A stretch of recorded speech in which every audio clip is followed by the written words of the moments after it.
Hey, I'm Jonathan from Submaster Reviews. And I'm Ethan. And we're here to give you a very special video today. We are reviewing the original Spider-Man trilogy directed by yours truly, Sam Raimi. Yep, the god himself, Sam Raimi. Evil Dead masterpiece, and you can definitely see his influence in these movies. Yeah. So we're going to go ahead and give a summary.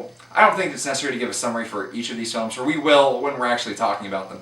But today we're going to go ahead and just give you our thoughts of the first one, Spider-Man 2.1, and the newly released Spider-Man 3, the Editor's Cut. I'm very excited to talk to you about this. I personally have certain feelings about Spider-Man 3 and this trilogy just as a whole, and I've always just been really interested in the production. And I grew up... Ever since I was 6, I love Spider-Man. Ever since I was 6, I love Spider-Man. No, but seriously, the Sam Raimi Spider-Man trilogy was the first thing that really got me into superhero movies. And had it not been for Spider-Man 2002, I don't think I would have been the biggest Spider-Man and superhero fan that I am today. So with that said, without a moment's notice, let's go ahead and jump into Spider-Man 1. Now, Spider-Man 1 is a very good origin story. It tells the tale of the oddball Peter Parker. He's a nerd, he's smart. His friend's this rich kid named Harry Osborn, and he's after the girl, MJ. And when he gets bitten by a spider and thrusted into spider puberty, things get really weird really fast, and he has to fight some giant billionaire tech guy on his father, Harry Osborn's father. Norman Osborn. And guys, this is just such a classic movie for so many reasons. Number one, the cast is oddly perfect. It's like oddball. You'd think that like Tim Burton cast these people because I definitely, looking back on it, I can see why we had to clean our palette of Tobey Maguire. Because the things he'd done previously are so different. I mean, we're talking about Pleasantville, and just things like that. So this is the first time he stepped into like an action role. Not even that. Just like I just wanted to get rid of Tobey Maguire, not because he was bad, but just because I needed a different Peter Parker. I needed a different Spider-Man. But regardless, I love the Peter Parker that we got here. His Spider-Man was good too. I always say when you're reviewing a hero in a movie, you have to review their hero identity and their normal identity at the same time. And I need to balance them. I need to figure that out. I think that he nailed Peter Parker very well. Arguably, I'm not sure if you can say he's the best. I think he's the best Spider-Man. Okay. I just love his portrayal of that character. I think I like his Peter Parker better than his Spider-Man. That's okay. Yeah. That's completely fair. I can't argue with that. Yeah. But I think the thing that's so magical about the Sam Raimi movies is that each of the casting's just so perfect across the board. You totally believe that James Franco is Harry Osborn, that Willem Dafoe That's is my the favorite Green casting Goblin. of the whole movie. Oh my god, it's so good. And every time he creepily walks over to Peter, Peter, I swear, he just acts batshit crazy. He says, "It's me, Peter."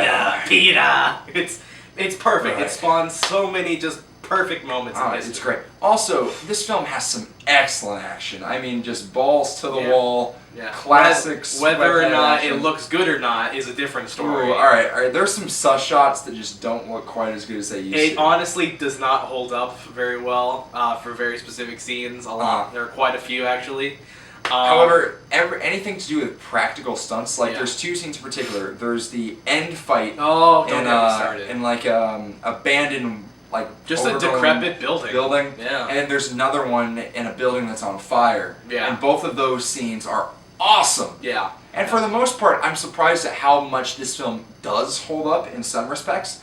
But then there are some areas where you're like, ooh, it just does not look good. Jesus. My favorite shot of the entire movie that does not hold up is when the Green Goblin turns those businessmen into skeletons. Oh, dude, it's my favorite. There's a really big inconsistency with the power of those pumpkin bombs. Throughout the series, we see them being more powerful enough to blow Harry's face off, and then they're not powerful enough to kill a man. It's really weird. I don't get it. Anyways, that's not what we're here to talk about today. I'll make a whole video discussing the power levels of pumpkin bombs. So anyways, in a nutshell, Spider-Man was an excellent film, and it honestly created the superhero summer blockbuster as we know it now. Definitely. And that's why I'm going to go ahead and give Spider-Man a 4 out of 5 stars. We're reviewing it. Oh, I forgot we're reviewing it. Yeah, come on, shoot out a score from me, buddy.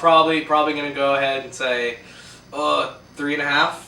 Ooh, probably 3.5. Because we're going to talk about the next movie. Oh my god. Spider-Man 2, the best superhero movie ever made. Oh man, you know what? I can't argue with that either. There's a lot of people who still insist that Spider-Man 2 is the best superhero movie ever made. Yes. God, I've made that mistake in more than one video. Let's talk about Spider-Man 2.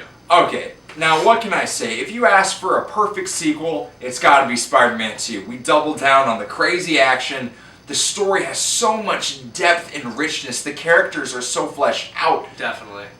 The film itself is beautifully shot, noticeably more than the first one. We actually watched this film relatively back-to-back with the first one, and right off the bat, as soon as Spider-Man 2 opens, you just notice how beautiful this wide aspect ratio that they use is. Now, another thing, we watched 2.1. We already saw 2, so we saw 2.1. And 2.1 is definitely a definitive version to watch. Granted, it might not offer much in terms of story content. No. But if you want a quick few shots of maybe another punch being thrown, or hell, there's even a 40-second sequence of Doc Ock and Spider-Man on the train that wasn't there in the original. Right. And there's also another really cool fight scene involving when when they're they're a building. When they're on the building, after Doc Ock robs the bank, he throws Spider-Man into a building and actually fight in there, and he whips him around. It's awesome. It looks great. I'm surprised they didn't keep it in the movie. No.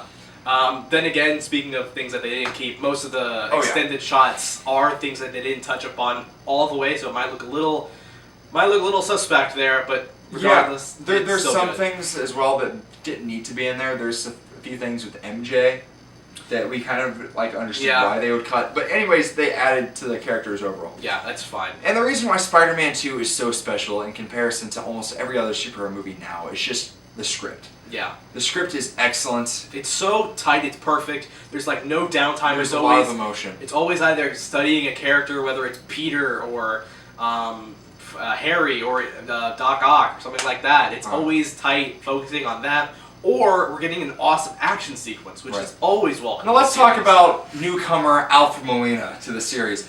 He's damn Doc Ock. Yeah, we were talking about perfect casting earlier. Doc Ock is even better than I would say Tobey Maguire as Spider-Man. Doc Ock. Absolutely. Yeah. Dr. Octopus is Alfred Molina. Yeah, exactly. He was great in this film. I think one of my favorite scenes, Ethan, you know what I'm talking about, is where it just goes 100% Evil Dead. Oh, where he wakes up in the hospital? Oh, yeah. Dude, when I first saw that, I was soiling my trousers. That was terrifying, dude. Doc Ock, murders literally a lot of people. Void of all music. We just see first-person shots of the tentacles killing people. There's this one shot that Ethan and I really like where the tentacle's just going sideways this, where it follows the tentacle as the camera's whizzing by, and it looks scary, dude. It looks great. Scary. Now, something really notable that Ethan and I noticed, I think that Spider-Man 2 has the best visuals out of the entire series. Granted, we were talking about how a lot of the visuals of the original Spider-Man don't hold up, as least-wise as effects-wise.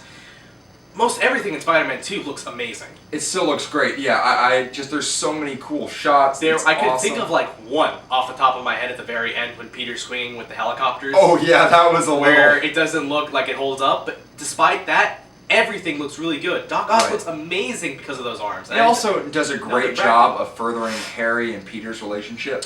As soon as we get into Spider-Man 3, I'm going to talk at lengths to that relationship, because the relationship between Harry and Peter is my favorite development over the entire series. So yes, there are some great scenes furthering that between Harry and Peter. I agree.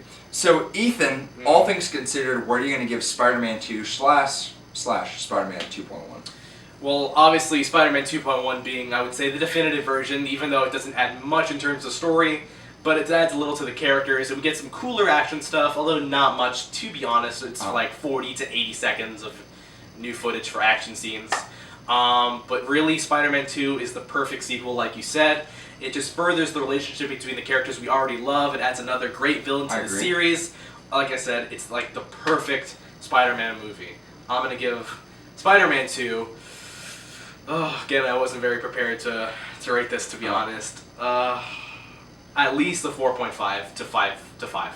I'm gonna cheat on a range. Okay. I'm gonna give it a range here, 4.5 to 5. I love Spider-Man 2. It's basically perfect. Yeah, I'm not gonna sugarcoat this. I love Spider-Man 2. No, and be honest. Every single time I watch this film, it just gets better. Especially watching it now and having an appreciation for film and cinematography and everything.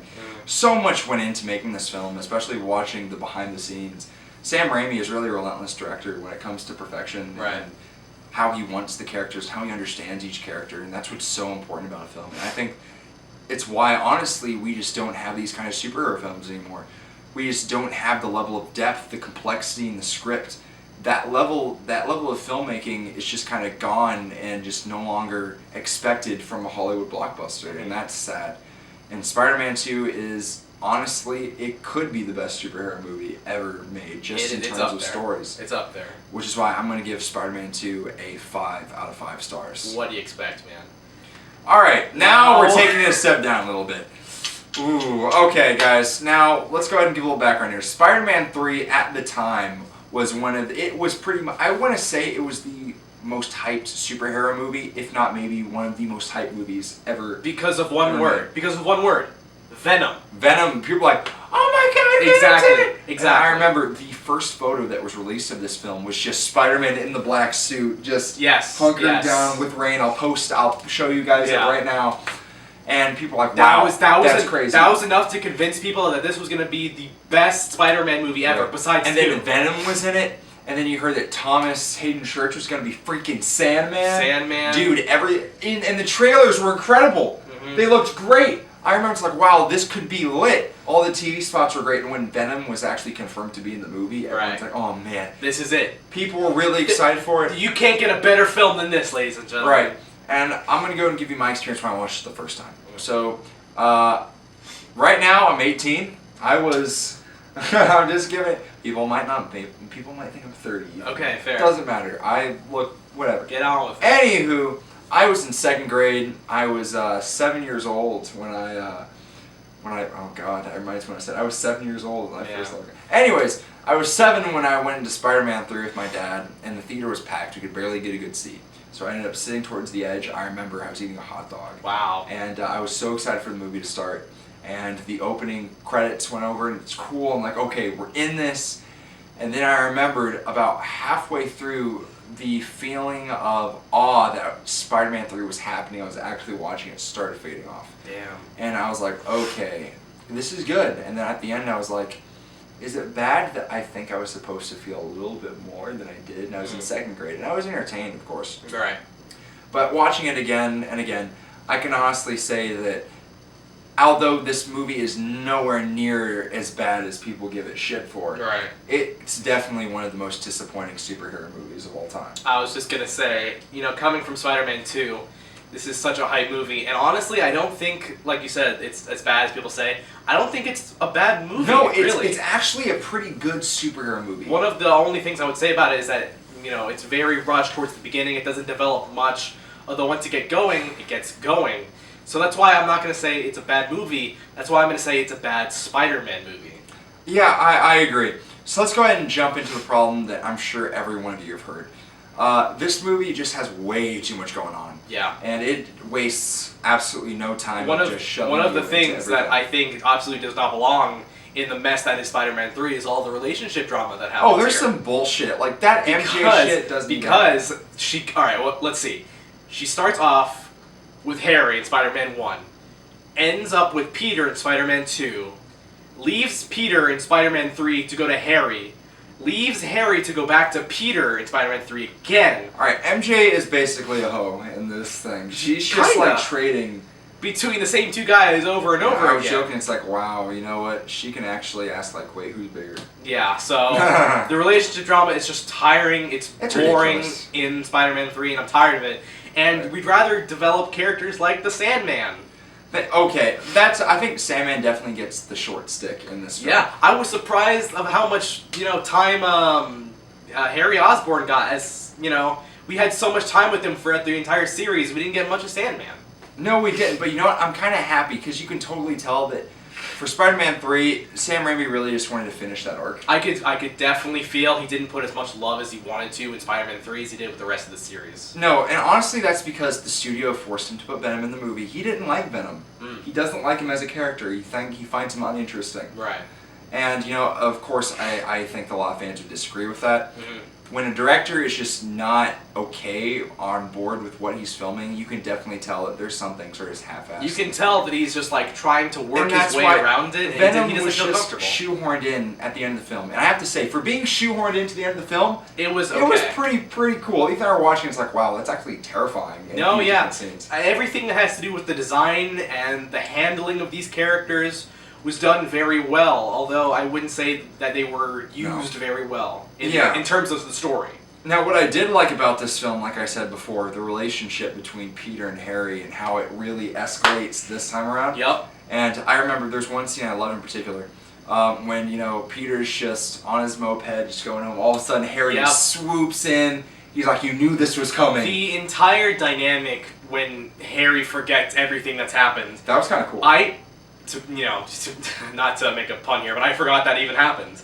That whole storyline even happened, and I thought, oh, that's actually really cool. How is he going to handle this? And then he remembers. And then he remembers, and it's cool. And the relationship drama does kind of work to the extent to where Harry is trying to attack Peter's heart in a way that Norman Osborn would. Right, and that's actually a really good callback to the first movie. Oh man, and I have to say, I really enjoyed the big fight scene of the movie towards the beginning. The first act was definitely Peter and Harry just going at it. Duking it out in the skies. That was cool. There's some sus shots every now and then. A little few. It actually doesn't hold up as well like Spider-Man 2 would. Which is sad. One thing that did hold up really well was the practical hand-to-hand fight scene they have towards the end of the film. Yes. Which is awesome. I love the entire ending sequence of Spider-Man 3 because if you had told me, like, just, without context, Venom is going to kidnap Mary Jane, Sandman is going to be running a distraction, then Spider-Man's going to team up with Harry on the glider, and they're going to do combos together to beat them. It's so cool. It is really cool. It's like you wanted more of this. It's like if Spider-Man 4 if Spider-Man 4 and if Harry didn't die at the very end there would have been some cool things. And I actually love the arc of when Harry dies at the very end, and he makes his connections with Peter. He makes his redemption. His redemption at the very end. And also, Sandman's redemption at the end is really... I shed a tear a little bit at the end of that when he's like, I forgive you after that whole thing. I even tear up thinking about it. It was a really beautiful scene. Oh, look at you. Oh, shut up. You baby. Alright, so bitches, we all know you really want to hear what the differences are here between 3 and 3.1. And honestly... Not too many. Not that bad. First of all... Nothing changes within the first hour or so. No, we don't. So you have to endure that. Yeah, nothing changes until Peter gets the black suit. Yeah, and even then, it's very minute things. Yeah. So the first big difference is that Peter's just sitting there staring, as he generally does in this franchise like this, and then he just kind of looks over at the suit. And with this new music, okay. Another thing about 3.1, the score is very different. Mm-hmm. There's music in areas there weren't music in before. Right. Christopher Young's entire score is used this time around, and it's really good. I was down with it, especially some of the more eerie scenes when Peter looking at the suit and that new footage and the soundtrack was like really like ooh. Right. Yeah. I think one of my favorite additions is the scene where Peter. See, there's too many plot lines in this movie. When Peter walks over to the chest, he opens it up and he looks at the suit and it's breathing. You see, that's a very small detail that you have to notice because I did have to physically look for the breathing suit. But it was just like, oh, it's a very cool scene. But you're not gonna miss the new scene of Sandman when he visits his daughter. That was cool. Yes, he builds a sandcastle for her when they're out on the playground. Oh, it was so good. And it's actually a really emotional scene when you see the character. Right. He's talking to his daughter. Not talking, but just making her feel better. And it's such a great scene for a character that we don't see too much of when you think about it. Right. We also get a shot of a new, maybe 10-second shot of Peter jumping off the Daily Bugle in the black suit in the daytime. Yes. Yeah, I remember you were talking mad ups about he's out in the daytime in his black suit, it's looking so cool. It looked cool. I liked it. I it was one shot. It wasn't a big deal. Special. I liked it. It was cool. Okay. The next major thing we had is the order of events and things that actually happened. Oh, it changed. It changed. Originally, Peter goes from beating the shit out of Harry to then going to Topher Grace and stealing Eddie Brock's job back and everything. And the new cut, it's switched around. And it makes sense this way. I think it's a little bit better because it escalates. It goes from Eddie's to... I thought that's how it was normally. No, I it guess wasn't. not. Okay. It goes from Peter, finally having enough of it from Eddie to... I thought that was a...